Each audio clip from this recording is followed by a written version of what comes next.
Hi welcome to walkie talkie. ఈరోజు ball and suit money గేమ్లో Emmanuel మంచి decision తీసుకున్నారు. ఇమాన్యుయల్ 1.5 lakhsది సంజనా గారికి ఇవ్వడం జరిగింది. అండ్ మిగిలిన team members Tanuja, Demon Pavan, Bharani గారు అండ్ సుమన్ శెట్టి వాళ్ళైతే రిఫ్యూజ్ చేశారు, అపోజ్ చేశారు. సో మోస్ట్లీ ఇది క్యాన్సల్ చేసేసి సంజనా గారికి జైల్లోకి పంపించేటట్టున్నారు. అండ్ నెక్స్ట్ ట్రిప్లో సుమన్ శెట్టి గారికి బాల్ అయితే దొరికింది. సుమన్ శెట్టి గారు 1.5 lakhsది డెమాన్ పవన్కి ఇవ్వాలని నిర్ణయించుకున్నారు.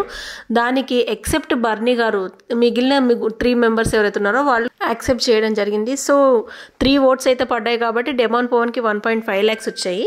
ఇక్కడైతే సుమన్ శెట్టి గారు తీసుకున్న డిసిషన్ కరెక్ట్ అనిపించిందండి. ఎందుకంటే ఇన్ని రోజులు బర్నీ గారితో చాలా ఫ్రెండ్లీగా ఉన్నారు, కానీ అక్కడ వర్దీనెస్ కంపేర్ చేసి చూస్తే బర్నీ గారి కంటే Demon Pavan is definitely best. So ఇక్కడ సుమన్ శెట్టి గారు పార్షాలిటీ అనేది చూపించలేదు. అఫ్ కోర్స్ వాళ్ళు అంతకుముందు డీల్ చేసుకున్నారు, అది వేరే విషయం అనుకోండి.